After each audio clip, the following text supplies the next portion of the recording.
Hello friend, আসসালামু আলাইকুম। কেমন আছেন সবাই? আশা করি ভালো আছেন। আজকে বাচ্চার জন্য বিকালের নাস্তা বানাইছিলাম।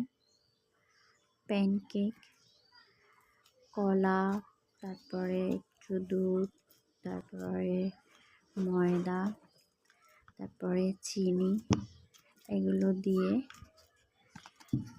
আসলে এটা খুব স্বাস্থ্যকর, বাচ্চাদের জন্য একটা হেলদি খাবার। তো যাদের ছোট বেবি আছে তারা বাসায় অনেক বাচ্চারা পছন্দ করে, আবার অনেক বাচ্চা পছন্দ করে না। বাচ্চারাই পছন্দ করে এবং বড়রাও কিন্তু পছন্দ করে। আমি এখানে ডিম অ্যাড করেছি, আপনারা চাইলেও ডিম অ্যাড পারেন।